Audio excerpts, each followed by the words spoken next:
pessoal, no episódio de hoje vamos falar sobre o Barroco no Brasil, um movimento artístico e literário que foi fundamental para a formação da nossa cultura e identidade.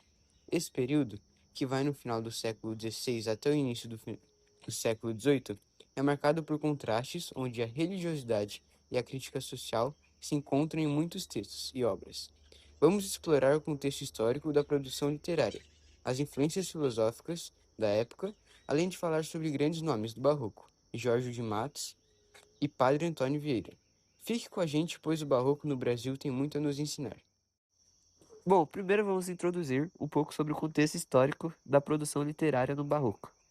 O Barroco no Brasil se desenvolve principalmente no século XVII, uma época de grande estabilidade e mudança.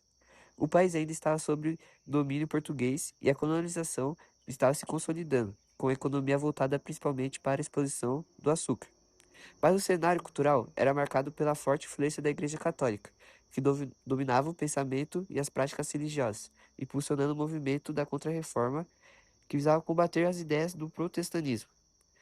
Nesse contexto, a literatura barroca no Brasil não era só sobre beleza e forma, mas também sobre moralidade e morte, refletindo a preocupação com a salvação e os valores cristãos. Os poetas e escritores do Barroco, por meio de suas obras, buscavam tanto enriquecer a cultura portuguesa, quanto também dialogar com a realidade colonial brasileira, com seus desafios e contradições. Bem, agora vamos falar um pouco sobre a arte barroca no Brasil. A arte barroca no Brasil foi profundamente ligada à religiosidade, mas também às características culturais do país. A arquitetura das igrejas barrocas, com suas fachadas ornamentadas e interiores exuberantes, expressava uma busca pela grandiosidade divina e pela emotividade. O barroco no Brasil é marcado pela fusão entre o estilo europeu e elementos tropicais e nacionais, criando uma arte que era tanto religiosa quanto localizada no contexto da colonização. Na literatura, esse mesmo impulso por intensidade emocional aparece no uso de metáforas, antíteses e contrastes. A escrita barroca busca emocionar o leitor e, ao mesmo tempo, refletir sobre a efemeridade da vida, o pecado e a redenção. Essa dualidade entre o divino e o terreno, o prazer e a dor, está em muitos textos barrocos. Cultismo e conceptismo. Dentro da literatura barroca, duas correntes filosóficas se destacam: o cultismo e o conceptismo. O cultismo é um estilo que busca a sofisticação da linguagem, com o exagero de metáforas e figuras de linguagem. A ênfase aqui está na forma. Os poetas cultistas se dedicam a criar textos que são ao mesmo tempo complexos e belo. Eles fazem uso de um vocabulário rebuscado, buscando uma linguagem rica e ornamentada.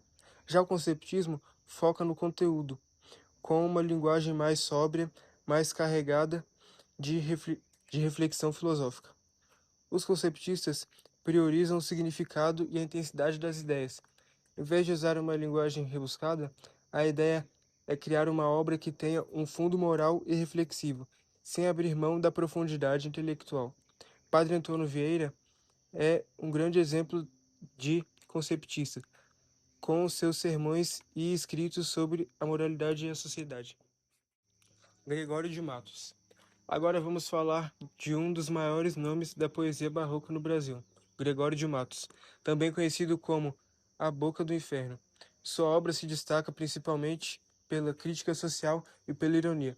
Gregório de Matos usava a poesia para atacar a hipocrisia e a corrupção, e a moralidade das classes dominantes da Bahia. Ele escrevia tanto poesia lírica com temas como o amor e a saudade, quanto poesia satírica, onde atacava a política e a sociedade com uma linguagem afiada. Sua poesia é marcada por um tom ácido e irrelevante, e é excelente exemplo de como o barroco no Brasil não era só sobre beleza, mas também uma forma de reflexão crítica sobre as injustiças sociais da época. Bem, agora vamos falar sobre a obra de Padre Antônio Vieira, em contraste com a obra de Gregório de Matos. Padre Antônio Vieira tem uma obra mais voltada para a moralidade religiosa.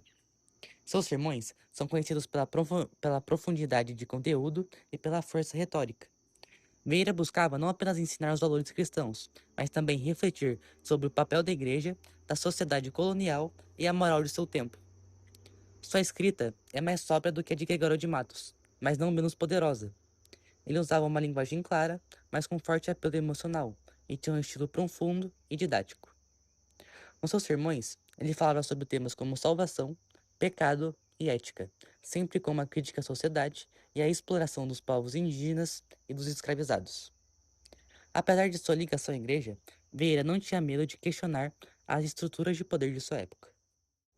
Bom, pessoal, o resumo do nosso podcast, O Barroco no Brasil, fala sobre um período de grande complexidade, que reflete não só a religiosidade da época, mas também as contradições sociais e as críticas à sociedade colonial. Autores como Jorge de Matos e Padre Antônio Vieira usaram suas obras para refletir sobre a moralidade e a sociedade, cada um à sua maneira. Um humor com ironia e o outro com oratória profunda e reflexiva. O Barroco foi sem dúvida uma época de intensas tensões culturais e sociais, que continua a influenciar nossa literatura até hoje.